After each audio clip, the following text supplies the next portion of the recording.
Boa noite, meus queridos. Sejam todos muito bem-vindos ao nosso estudo das terças-feiras, né? Retornando das férias hoje, as curas de Jesus. Olha que legal, gente. Nosso 16º encontro.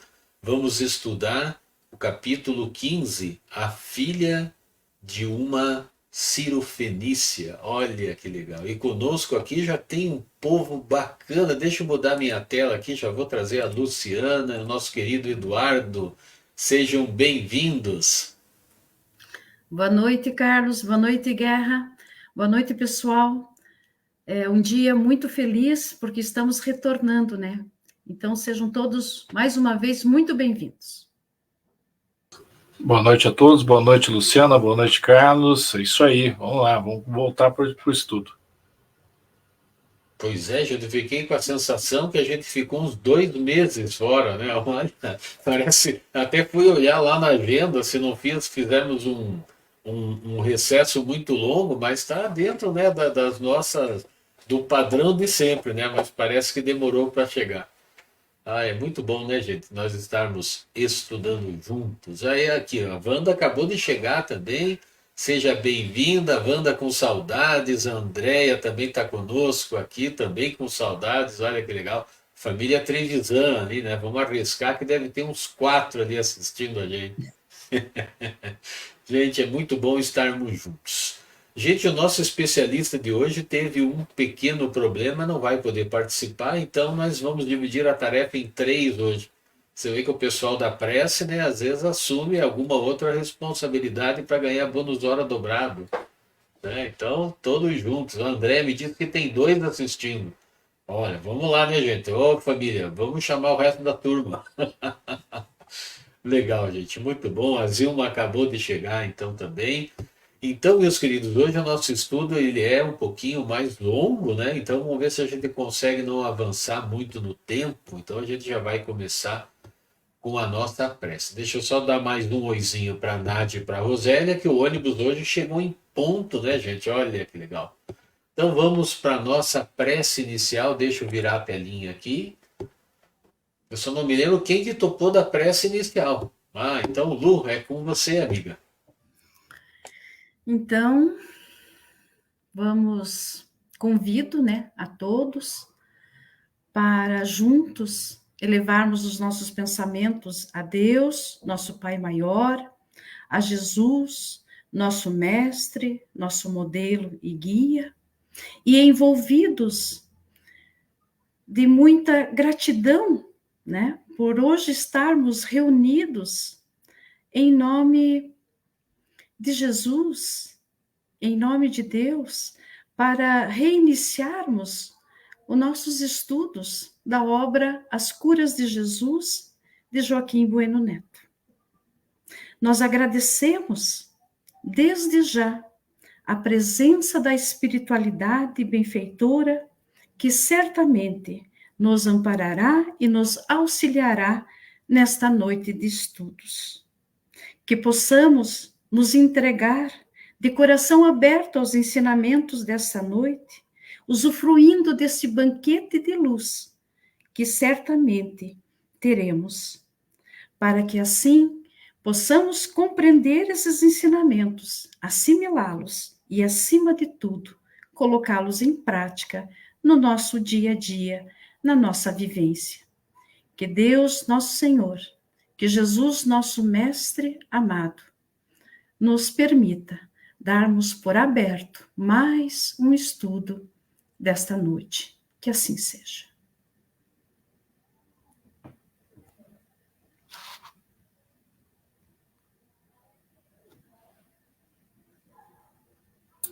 Tá sem som, Carlos. Ah, mas agora foi vergonha que eu passei sozinho, esqueci de abrir. Então vamos de novo, né? Para o pessoal não fazer leitura labial, né? Enquanto rolava a prece, a Andréia chegou, a Elisa e o Eduardo também deu uma boa noite lá. Gente, então vamos adiante aqui, né? Deixa eu ajeitar as minhas telas aqui. Olha que, gente, esse estudo de hoje tem algumas curiosidades, sabe? Então, inicialmente nós vamos a um esclarecimento. Em a nova tradução de Haroldo Dutra Dias, a nova tradução de O Novo Testamento, esse livro aqui, ó, gente, ó, esse aqui. Gente, é um livro muito bacana, essa nova tradução, porque o Haroldo Dutra Dias traduziu direto lá do grego, né? Então, não tem aquelas interferências dos tradutores. Então, nós temos ali intitulado como A Cura de uma Cananeia. Então, ali fala de uma Ciro-fenícia e Haroldo fala de uma cananeia. Não se trata de pessoa diferente, tá? Pois que naquela época os cananeus ou os caananitas habitavam as terras de Canaã, atual Israel e territórios palestinos, que compreendiam também o oeste da Jordânia, parte da Síria, Líbano e fronteira sul da Turquia. Olha, gente, era um território bastante grande, né? Então os cananeus eles eram conhecidos pelos gregos como fenícios. Essa informação, gente, está lá na Wikipedia. Então, olha, eu fui atrás de buscar um entendimento a respeito, né? Então, para que a gente tenha esse melhor entendimento, nós vamos então a duas passagens contidas no Novo Testamento, em Mateus e em Marcos, na tradução do nosso querido Haroldo Dutra Dias. Vamos lá então, vamos ver o que ele traz aqui para nós. Na página 98, então ele diz o seguinte, página 98, os versículos de 21 a 28. Depois de sair dali, gente, deixa eu só contemporizar para vocês, esse depois de sair dali, foi depois que houve uma discussão com os fariseus, que eles estavam sempre no encalço de Jesus, e essa discussão, ela, só para vocês se lembrarem do versículo, foi aquela vez que Jesus entrou na casa de Zaqueu, se eu não me engano, não me lembro se foi de Zaqueu exatamente, sem lavar as mãos. E daí os fariseus perceberam e comentaram, né, que isso era um ato impuro, né? E Jesus diz mais ou menos assim: mas o que sai da boca procede do coração, e isso torna comum o homem. Pois do coração saem desígnios maus, homicídios, adultérios, fornicações, e ele vai adiante, mas é só para a gente lembrar que Jesus teve essa conversa então com os fariseus em função desse fato de que eles achavam mais importante lavar as mãos do que cuidar das coisas que saíam do coração. E a Clara acabou de chegar também, seja bem-vinda. A Clara, a Denise também, sejam bem-vindas. Então, seguindo, né, Mateus ele fala assim: depois de sair dali, Jesus retirou-se para as partes de Tiro e Sidom. Eis que uma mulher cananeia que saíra daquele território gritou dizendo: Senhor, filho de Davi, tem misericórdia de mim, minha filha está horrivelmente endemoniada. Vamos nos lembrar que Haroldo Dutra, quando ele traduz o endemoniado, ele fala endemoniado, né, segundo o entendimento dele. Mas ele não lhe respondeu. Seus discípulos rogavam, dizendo: despede-a, porque está gritando atrás de nós. Em resposta disso, disse: não fui enviado senão as ovelhas perdidas da casa de Israel. Então ela chegou e o reverenciou, dizendo: Senhor, socorre-me. Em resposta, Jesus disse: não é bom tomar o pão dos filhos e lançá-lo aos cachorrinhos. Ela, porém, disse: sim, Senhor, mas também os cachorrinhos comem das migalhas que caem da mesa de seus senhores. Então, em resposta, Jesus lhe disse: ó mulher, é grande a tua fé, seja feita para ti como desejas. E desde aquela hora, sua filha foi curada.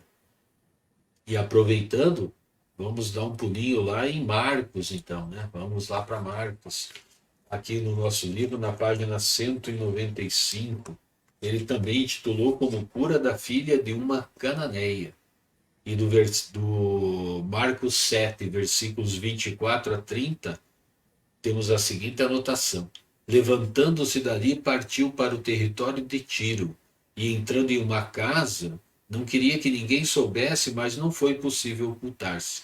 Todavia, uma mulher cuja filha tinha um espírito impuro, ouvindo a respeito dele, imediatamente veio e prosternou-se aos seus pés. A mulher era grega, de origem cirofenícia, e pedia-lhe que expulsasse o daimon da sua filha. Dizia-lhe: deixa primeiro ser saciado os filhos, pois não é bom tomar o pão dos filhos e lançá-lo aos cachorrinhos.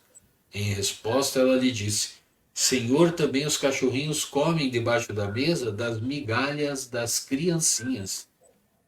Disse-lhe: por causa desta palavra, vai, o daimon já saiu da tua filha. Partindo para sua casa, encontrou a criancinha deitada sobre o leito e o daimon já tinha saído. Gente, é bem interessante e a gente vai na nossa conversa de hoje, nós vamos entender um pouquinho melhor, ou talvez vamos complicar um pouco mais a respeito dessa expressão cachorrinhos, que parece meio fora de contexto.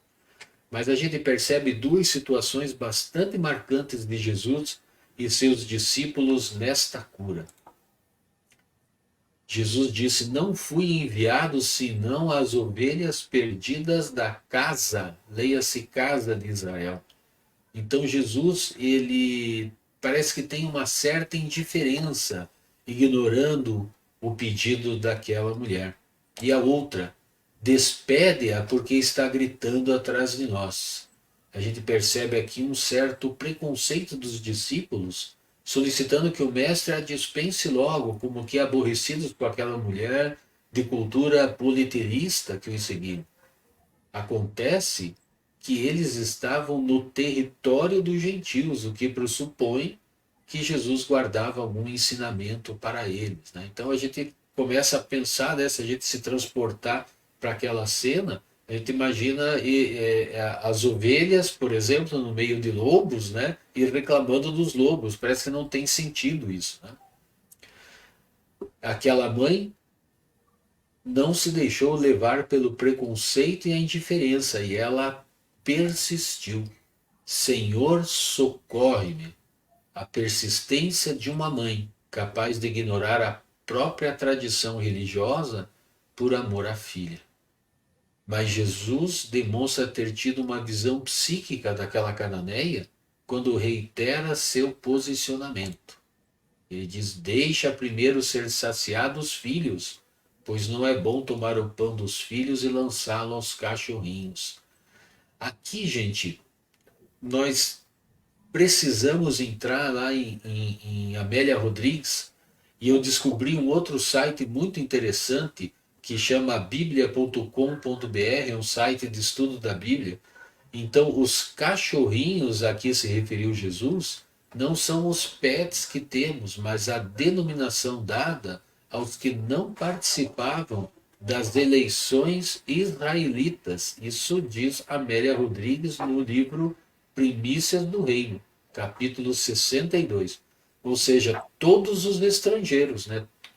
Todos que não participavam das eleições, portanto que não eram israelitas, era feita uma referência aos estrangeiros. Eram chamados de cães, cães infiéis, cães gentios. Eles faziam parte daquelas expressões populares preconceituosas, como se usava muito, né, com relação aos negros, com relação aos asiáticos, enfim, né, expressões muito comuns na década de 70, que viraram até gracejos que hoje a gente entende, né, que são que tem uma conotação racista, né, que a gente não deve usar mais. Então essa expressão cães gentios, cães infiéis, eles tinham uma conotação já pejorativa naquela época, porque faziam alusão aos cachorros que perambulavam pela rua, frequentemente doentes, fracos, cachorros vadios, né? E no biblia.com, né, essa informação sobre os cachorrinhos, na sequência sobre os cães infiéis e cães gentios, está nesse site, gente. O link é biblia.com.br, perguntas bíblicas. Não se tira dos filhos o pão para dar aos cachorrinhos. Depois eu posso até colocar esse link no nosso grupo lá de WhatsApp, que aqui não dá para a gente aprofundar muito e o texto lá é bastante completo. Então é uma coisa assim que eu não sabia, né? Eu fiquei em dúvida e surgiu justamente um detalhe que o próprio Haroldo Dutra não comenta a respeito desses cachorrinhos.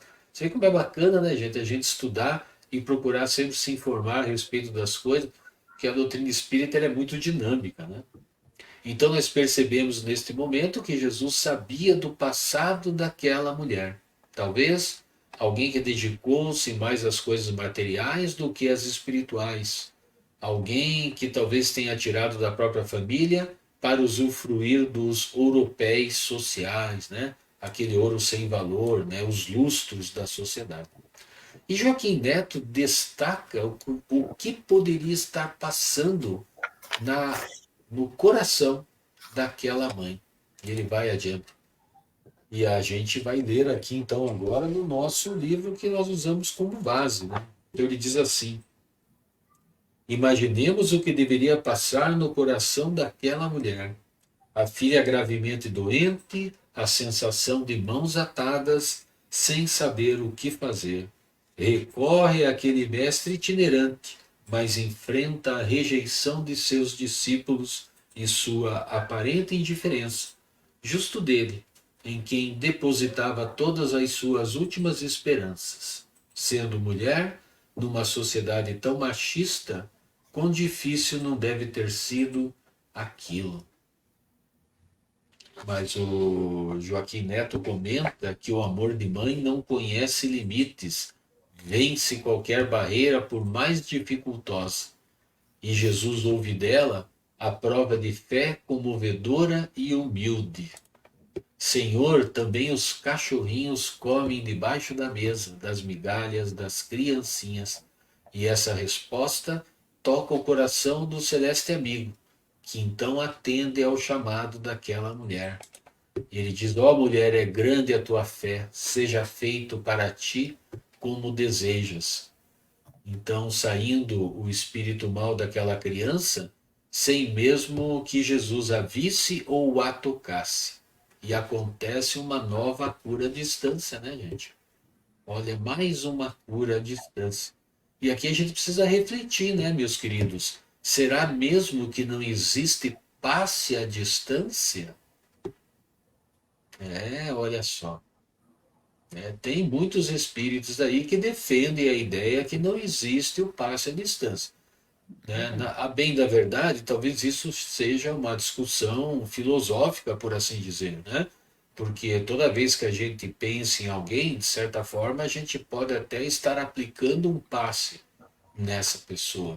Então, aqui na Casa Espírita Luz e Caridade Dom Bosco, nós fazemos o passe à distância no nosso evento do Evangelho Online das sextas-feiras, né? Eu acredito que isso tudo seja uma questão de fé, né? Então, se quem está do outro lado tem fé que vai ser atendido, o passe vai chegar nessa pessoa. E se aquele que está na frente do médium passista não tiver fé, né? Estiver ausente em pensamento daquele momento tão importante, mesmo que o médium passista tocasse-lhe, ele não sentiria nenhuma diferença, né? Porque estaria refratário.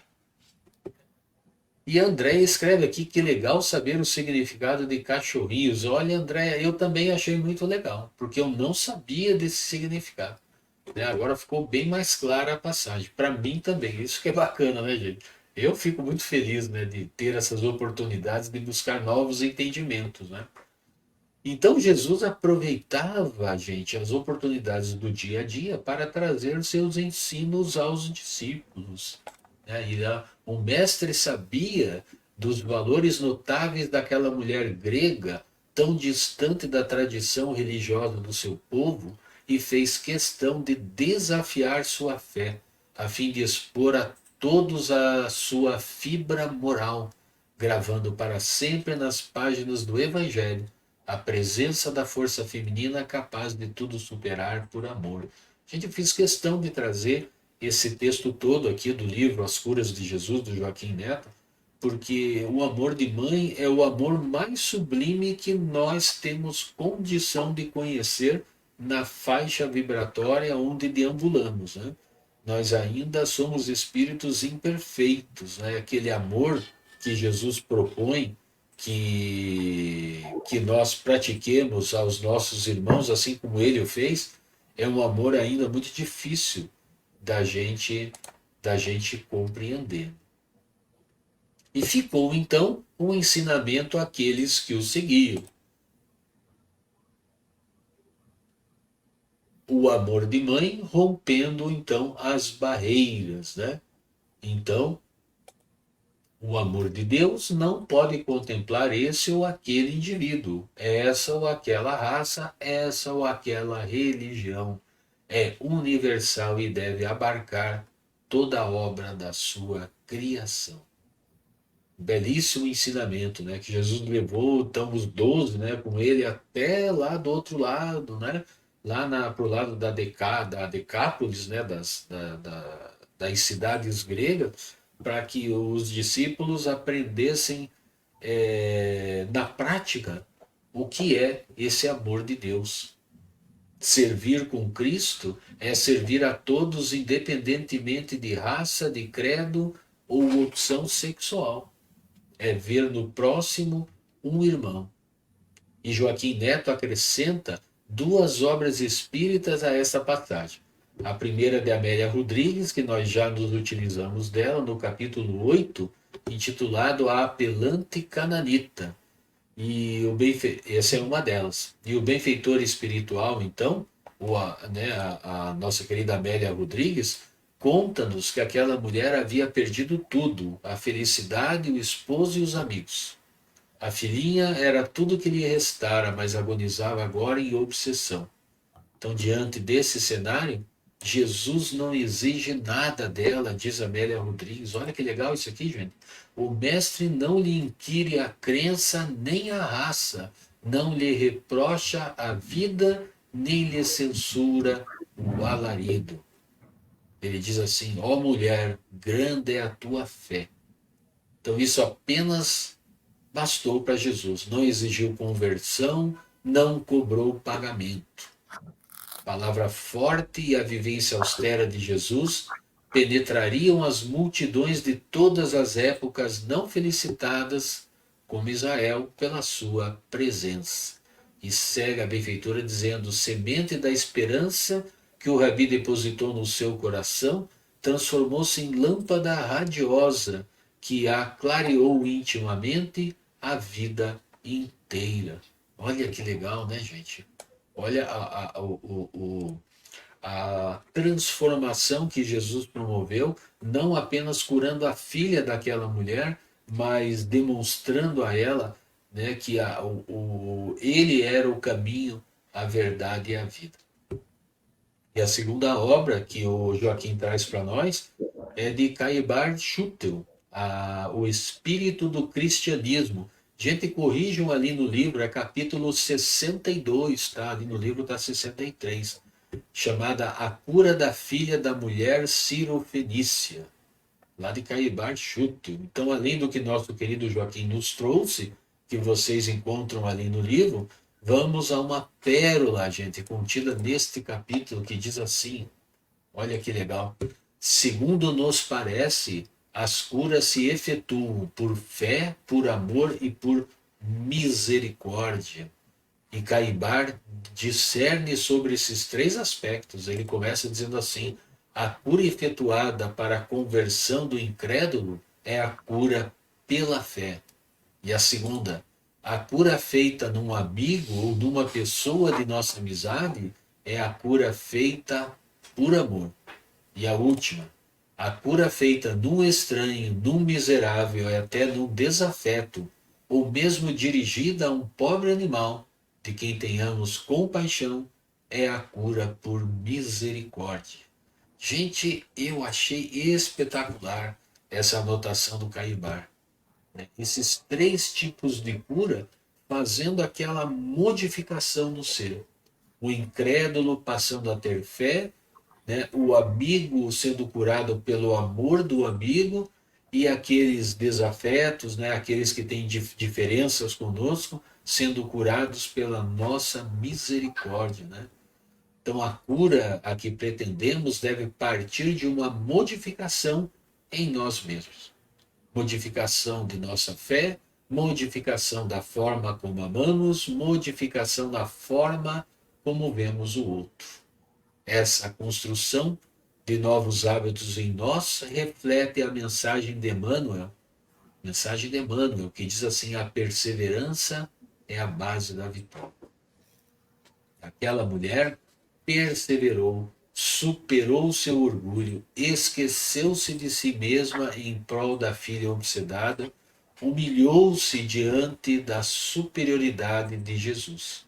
Né? Marcos diz que ela prosternou-se, né? Que ela se atirou ao chão, se atirou aos pés de Jesus. Alcançou a graça que pedira por seu próprio esforço em renovar-se. E chegando ao final desse capítulo, o Joaquim traz uma anotação da Revista Espírita de 1863, uma comunicação de Erasto, que nós sabemos foi discípulo de Paulo. E eu trouxe essa comunicação, que é muito bonita, né, gente? Que ele diz assim: coragem e perseverança, meus filhos, pensai que Deus vos olha e vos julga. Lembrai-vos também que os vossos guias espirituais não vos abandonarão enquanto vos achardes no caminho reto. Mas é preciso, né, meus queridos, que tenhamos a consciência que necessitamos fazer a nossa parte, exercitando a nossa vontade na direção de nosso Pai Maior. Portanto, a gente sempre ter isso em mente, né?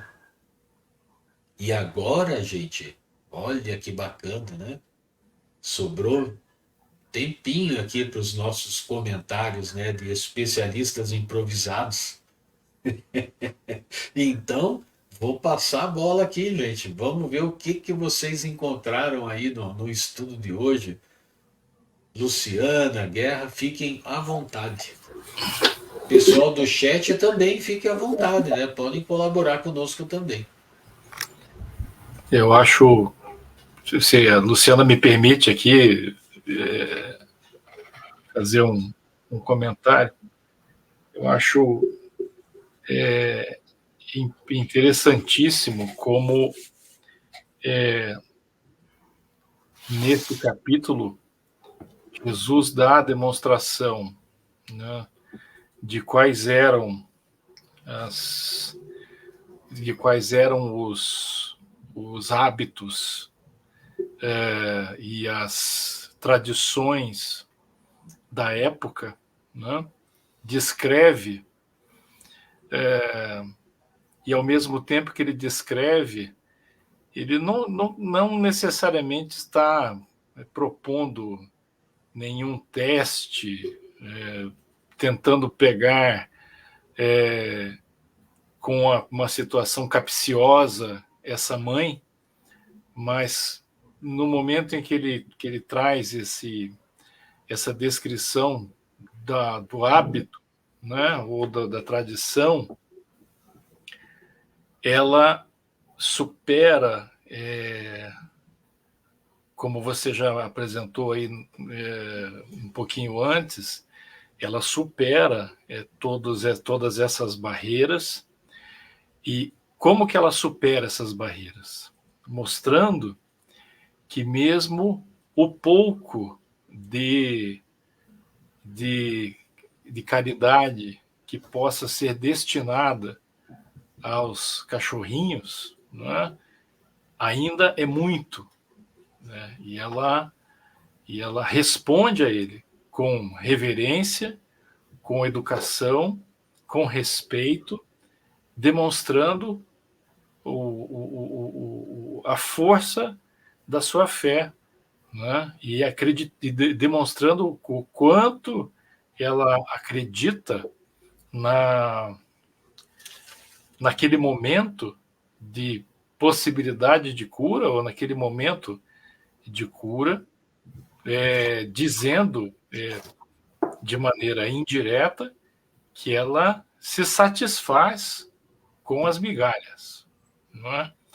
Não se humilhando, mas mostrando que para ela aquilo já era suficiente, porque ela tinha certeza que ela, né, demonstrava ali a certeza de que isso seria suficiente para salvar a sua filha, né? Então, muito interessante olhar através dessa perspectiva aí, né?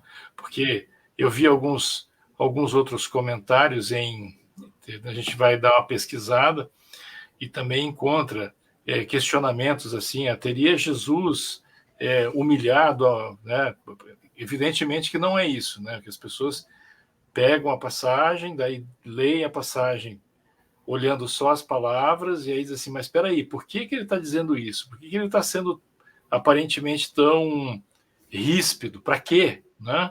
Mas vem toda a carga de ensinamento junto com o que ele está dizendo, e ela responde à altura, né, da sua necessidade e à altura do seu merecimento, né, e do merecimento da sua filha.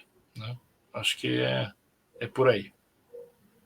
E sabe, Guerra, só um pouquinho, Lu, deixa eu só fazer uma complementação aqui, que eu me lembrei que eu li ali no Primícias do Reino, né, do Divaldo Pereira Franco, e pelo espírito Amélia Rodrigues, que a Amélia Rodrigues comenta que Jesus usa a expressão no diminutivo, né?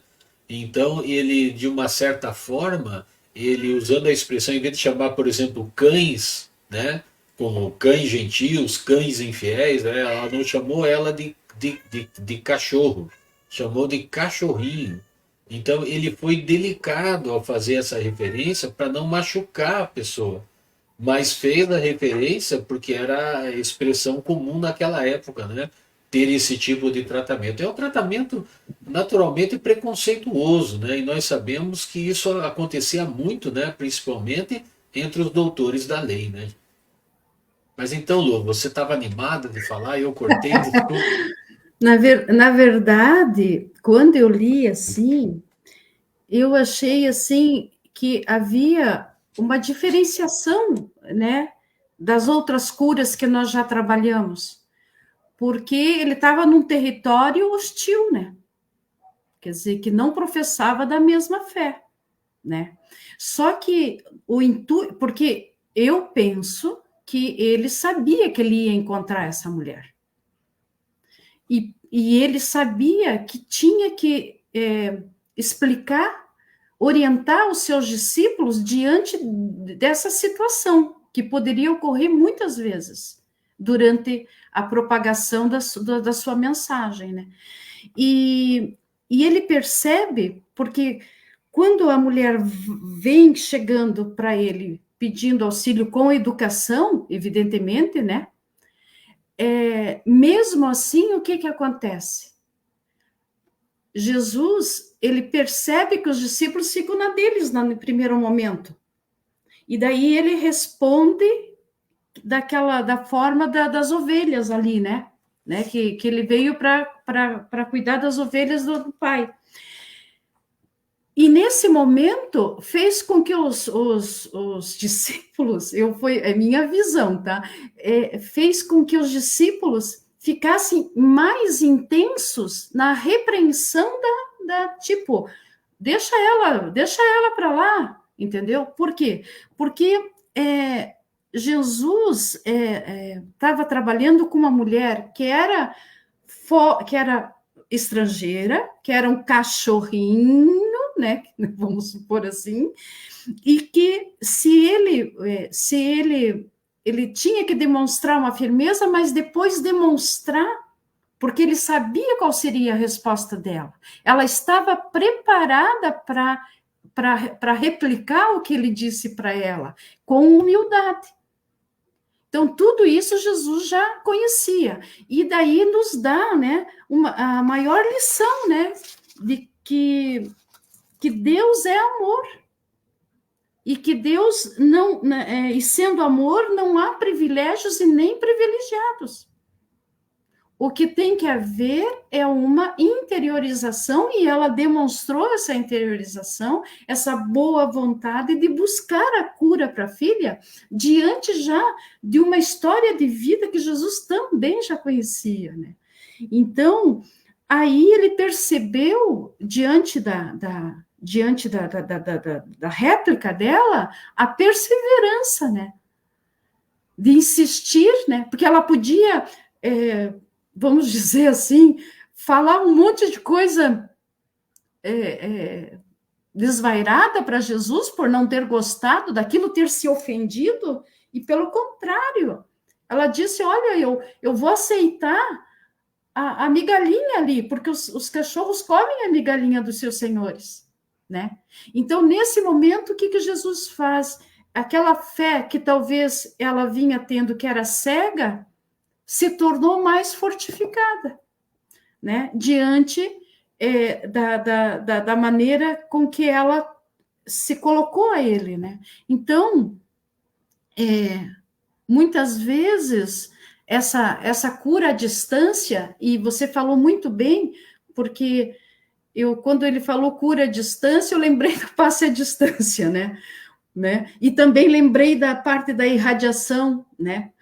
Será que não é a mesma coisa? Será que é a mesma coisa? Mas aí, a nomenclatura não importa.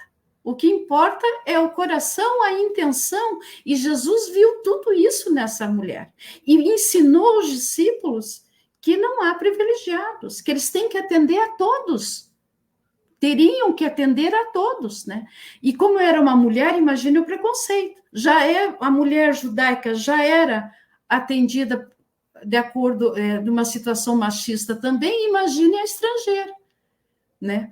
Então eu fiquei nesse sentido e me coloquei no lugar, porque às vezes, né, é aquilo que você falou, a mãe arromba as portas do céu, e ela arrombou com a sua intimidade mesmo, revelando o que trazia no seu coração, que era muito mais fiel a Jesus do que os próprios fariseus, do que os próprios escribas, que sempre analisavam, interpretavam as ações de Jesus de maneira orgulhosa, de maneira totalmente diferente, né? E também uma outra coisa que me chamou a atenção foi que nós todos somos protegidos, nós nunca estamos sozinhos. Então, quando nós tivermos perseverança e determinação, e tendo a consciência que temos essa confiança de sermos atendidos pela parte espiritual, pela espiritualidade, certamente ela chegará, né? Porque os espíritos protetores estão aí para nos guiar, para nos para perceber quando a gente está nesse caminho de autoconfiança, de reforma íntima, né? Então, eles percebem e eles vão nos ajudar. Eles não percebem, não é que eles não querem nos ajudar, é que não há meio, a vibração ali não tem como, né? E Jesus viu toda essa vibração positiva da mulher, à distância fez a cura, e ela se tornou uma fiel, implacável de Jesus, certamente. E isso é um passe espírita, né? Porque ele pegou o magnetismo da mulher, juntou com a energia espiritual. Não que Jesus não precisasse fazer isso, né? Mas ele não teria por que não fazê-lo se isso é possível fazer. Para que ele vai fazer tudo sozinho? Então ele pegou o magnetismo daquela mãe, juntou com a energia espiritual dele mesmo, porque ele era um espírito elevado, né? E certamente ele tem os espíritos que o precedem, né? Porque o mecanismo do passe espírita é energia espiritual e magnetismo humano, né? Esse é em qualquer, a distância, presencial ou coletiva, é a mesma coisa, né? Mas ele pegou esse magnetismo da mãe e a energia foi endereçada para a filha, então ele não precisou pegar um burro, sentar em cima e ir até lá para ver a menina, né? Porque a mãe já estava tendo a ligação com a menina. Então é interessante, né, gente? A gente botar em prática, né, esses entendimentos, né, começar a entender, né, que não há necessidade de preencher lista, nada disso, né? É tão simples, né? É só a gente colocar em prática os ensinamentos, né, que a doutrina espírita nos proporciona, né? Achei muito legal. Você tinha falado uma coisa também, Lu, que me chamou a atenção. E agora eu esqueci o que você falou. Eu devia ter anotado, que eu achei bem legal. Que você comentou a respeito. Você comentou a respeito do comentário de Jesus, que parecia que reforçava aquilo que os discípulos pensavam. Porque ele disse: eu vim aqui para buscar as ovelhas desgarradas de Israel, né? E tem uma passagem de Jesus que ele diz para os discípulos, né? Não vão aos gentios, né? Vão atrás das ovelhas desgarradas de Israel. E essa passagem é de antes, né? Então o que acontece? O pessoal estava condicionado né, que eu só posso fazer aquilo. É igual na casa espírita, né? Você chega para o trabalhador e diz para ele fazer um negócio diferente, ele fica meio tenso, assim, né? Mas na verdade a gente está apto a fazer tudo, né? A gente vai correndo atrás e vai se especializando na tarefa, né? A Elisa fez um comentário, ela disse aqui, até mesmo a importância das pessoas ao redor do acontecimento para testemunhar e servir de aprendizado. Foi o Benedito, né, o esposo da Elisa aqui, que escreveu aqui através. Né? Então, olha só, né, a importância das pessoas ao redor também, né? Testemunhando, né, os acontecimentos, mas também ajudando, né? Porque certamente essas energias todas, né, dos discípulos de Jesus e das pessoas que ali estavam com fé, né, ajudavam nas curas que ele praticava, né? E eu até separei um texto aqui, deixa eu trazer aqui, porque eu achei bem legal essa parte aqui, ó, gente. A cura efetuada para a conversão do incrédulo é a cura pela fé. Olha a mudança de comportamento. O cidadão não acredita e ele passa a acreditar quando ele é curado. Né? Então ele começa a desenvolver a fé. E aquilo que a, que a canaanita, ou a cananeia, ou a cirofenícia, né, demonstrou para Jesus, né, uma modificação de comportamento, porque se ela não acreditasse em Jesus, ela não ia procurar. A bem da verdade, nós sabemos, né, na casa espírita, que muitos não acreditam no espiritismo, mas o espiritismo vira uma espécie de tábua de salvação, né? Então, quando o cidadão não consegue em lugar nenhum, eles assim, agora eu vou lá no espiritismo para ver se eles me curam. E muitas vezes as pessoas são curadas, né? E depois voltam, vão embora do espiritismo e às vezes cometem os mesmos erros novamente. Mas isso a gente sabe, né? Que acontece. Eu fiquei pensando também, Carlos, que quando ela buscou Jesus, talvez ela tinha esgotado todas as possibilidades diante da sociedade em que ela estava inserida, do contexto religioso que ela estava inserido. E quando ela busca porque ela sabia de comentários das curas que Jesus estava fazendo, dos ensinamentos que ele trazia. Então, esses comentários impulsionaram ela a buscar. E ela não sabia que ia ser recebida, né? Até como diz, a gente estava estudando a estranha moral, né? Fica uma questão assim quando Jesus fala, né? Opa, Jesus falando isso para ela, né? Mas era uma forma que ele estava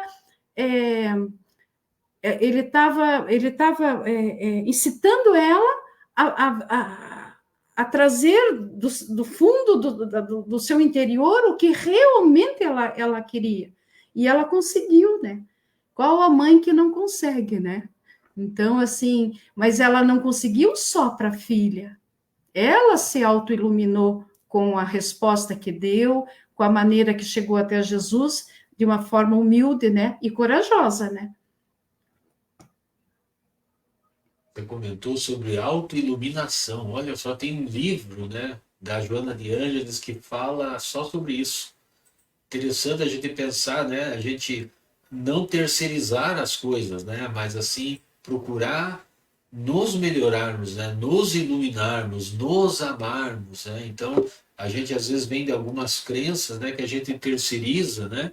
A gente pede a Deus, pede a Jesus que resolvam os nossos problemas, porque algumas pessoas ignoram, né, por conta disso, são ignorantes, né, de que os problemas que nos chegam são justamente para mudar a nossa forma de pensar.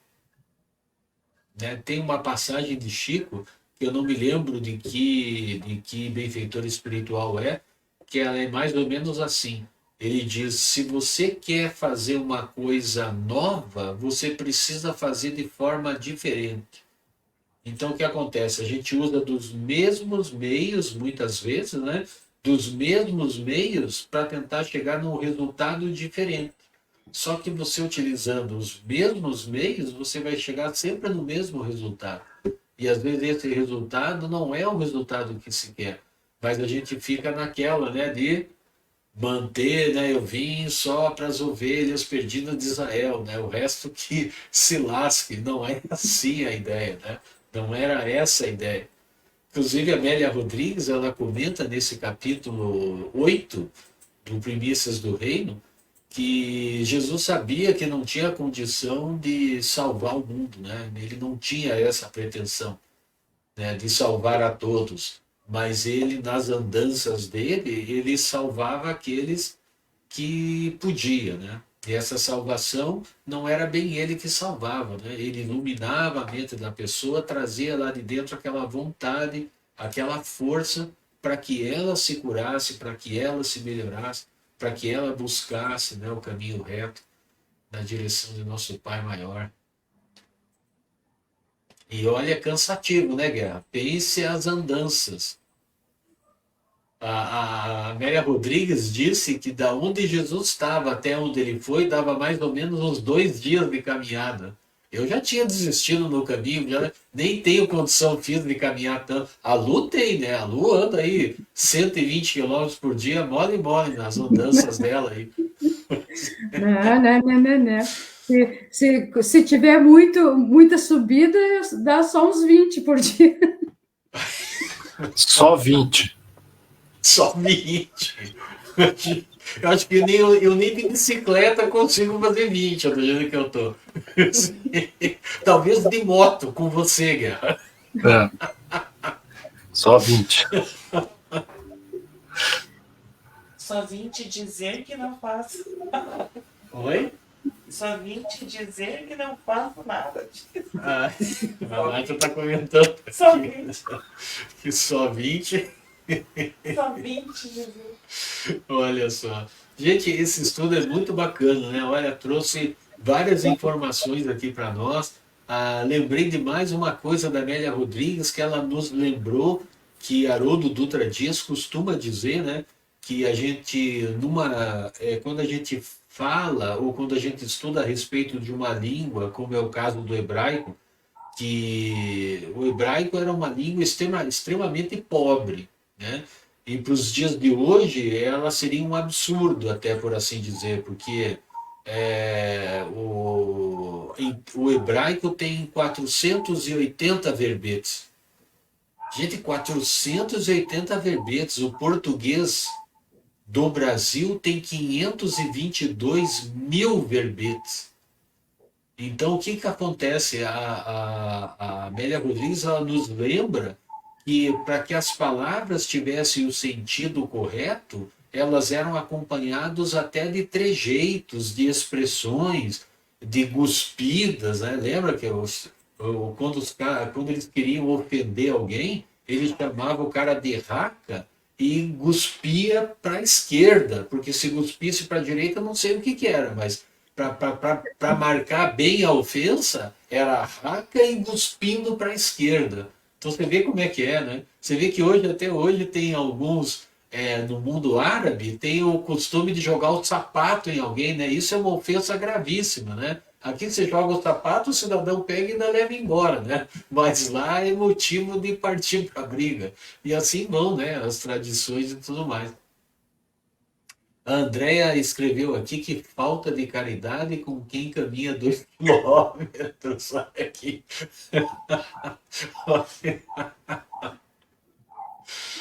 Nós vamos fazer as nossas caminhadas também, né? Começa com 2, né? Começa com 200 metros, com 300 metros, de repente chega no 2, de repente chega no 4, né? Mas é a perseverança, né? Perseverança. É a perseverança, né? E a gente às vezes pensa que a perseverança é uma coisa que acontece de uma hora para outra, mas ela é construída também, né?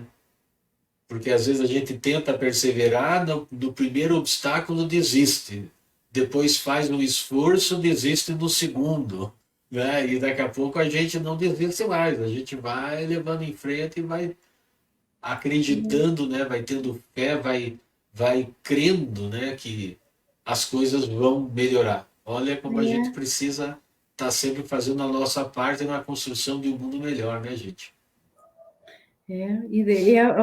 A chave é se movimentar e não se estagnar nunca, né? Eu acho que essa lição de hoje nos deixa esse recado, né?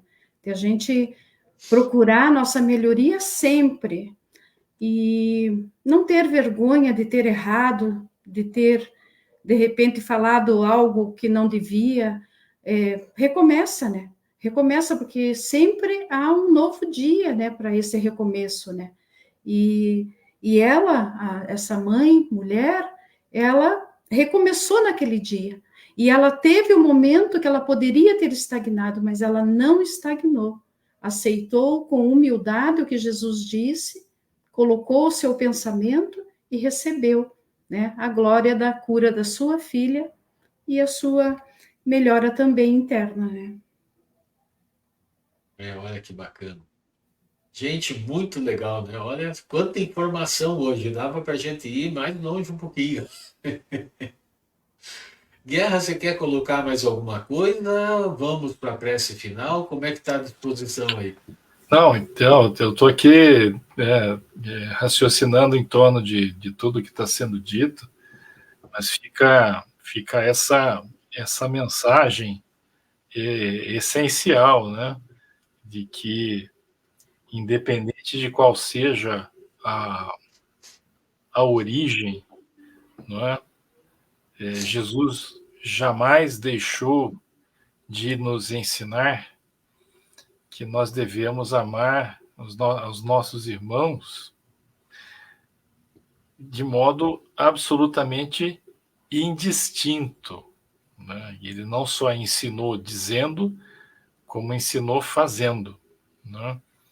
Então, mesmo nessa passagem que ela, né, nesse capítulo, que ele começa aparecendo que vai para um lado e de repente tem o que a gente chama hoje de plot twist, né? Que ele dá aquela virada e se transforma numa lição valiosíssima, né? Porque, né, repetindo o que já foi dito aqui, porque ele demonstra que, independente da nacionalidade, da religião, independente de qualquer coisa, né, o que ele fez foi a demonstração de amor. E o que aquela mãe fez também, né, para que ele pudesse fazer a sua demonstração de amor, aquela mãe também fez a demonstração dela de amor e de fé, né? Não sei dizer se foi mais amor do que fé, né, ou mais fé do que amor, mas certamente foi muito amor e muita fé, né? E aí, assim, quando a gente fica raciocinando a respeito dessas passagens, e quando começa a pegar esses detalhes das histórias, a gente fica pensando, né? Como nós mesmos colocamos rótulos uns nos outros, né? E como é difícil a gente parar de fazer isso. Como é difícil a gente parar de rotular as pessoas e até mesmo como é difícil perder o hábito ou destacar o rótulo daquele a quem a gente já presenteou com um rótulo, né? Eu acho a pessoa desagradável, e a pessoa pode fazer o que ela bem entender, que para mim ela vai ser sempre desagradável. Eu coloquei um rótulo de desagradável naquela pessoa, né? Uma demonstração de falta de amor, de falta de caridade, né? E a gente faz isso repetidas vezes, né? E Jesus não, Jesus ele repetidas vezes mostrava para a gente e mostrou para a gente que a gente não tem a menor necessidade de fazer esse tipo de coisa. Então aqui, mais de 2000 anos tentando aprender, vamos continuar tentando, né? Vamos Ficou de E o barba. Erasto, ele dá a dica aqui, né? Olha só, né? Pensai que Deus vos olha e vos julga, né? Então vamos Né? pensar lá adiante, antes da gente julgar os outros, né? Vamos pensar sempre nisso, né? Que a gente também está sendo julgado e podemos ser julgados pela mesma métrica como julgamos, né? Então, A interessante a gente atribuição de pensar nisso. julgamento não nos cabe, né?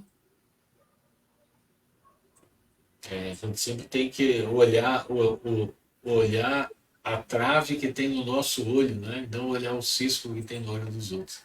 Olha que O grande bacana. problema, né?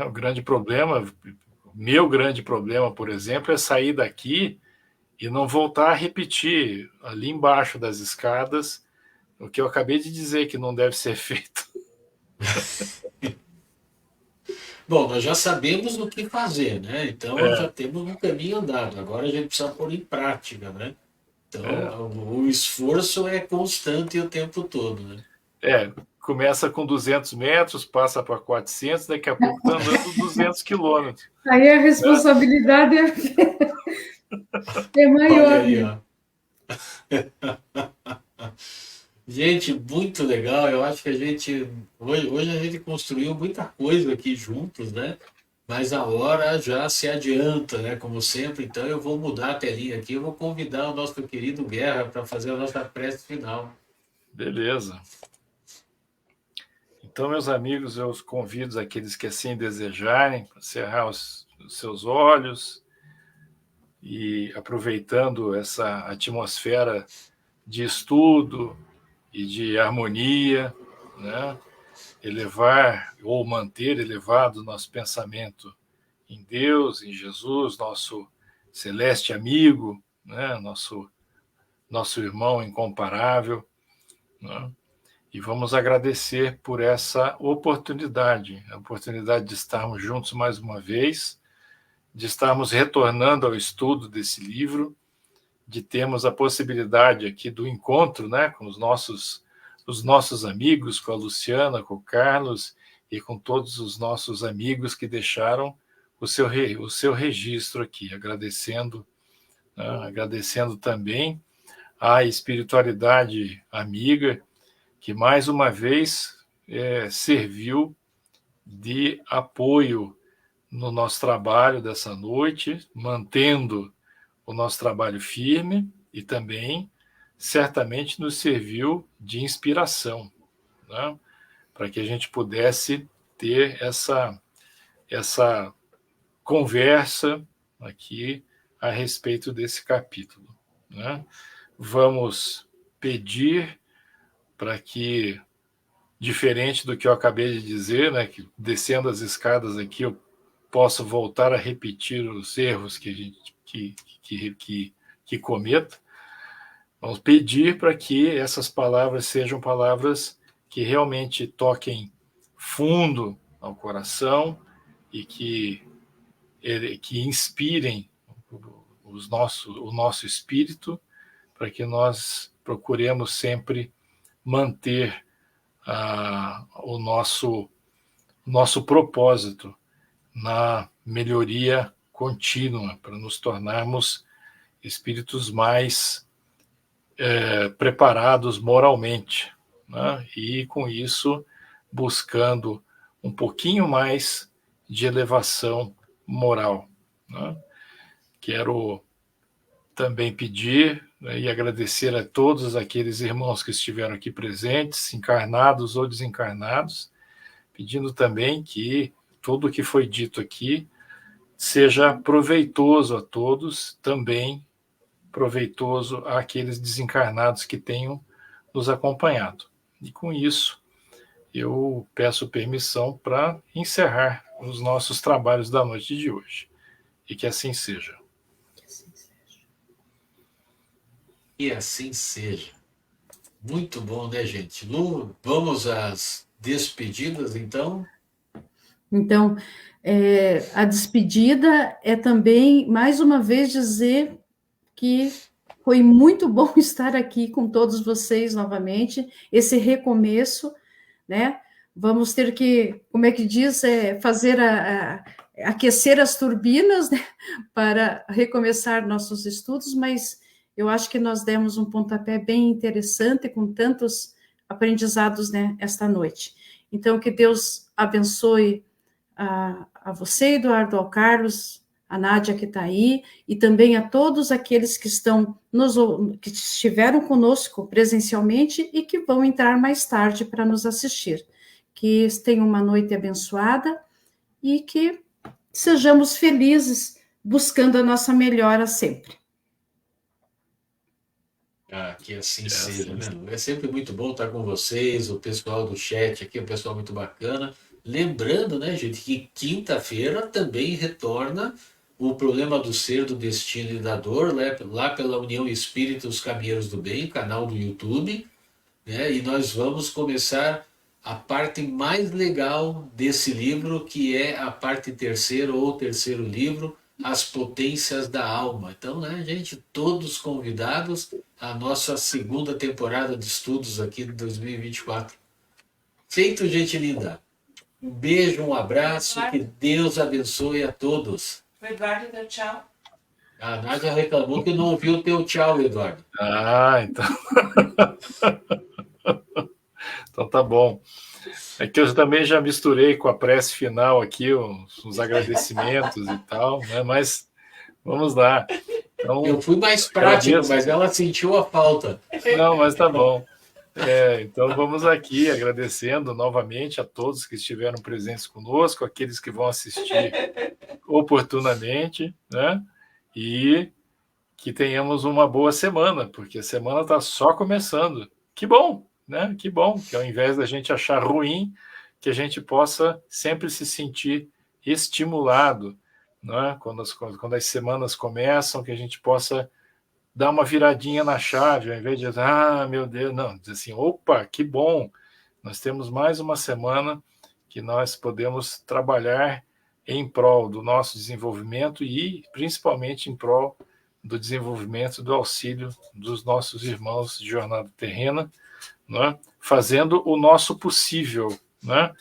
Mas eu não sei fazer nada, não tem problema, faça o bem, né? Faça o bem, só faça o bem. Se o seu possível é fazer o bem, você já está fazendo muito, né? Então, uma excelente semana para todos e até a próxima oportunidade. Beijo. Tchau, gente.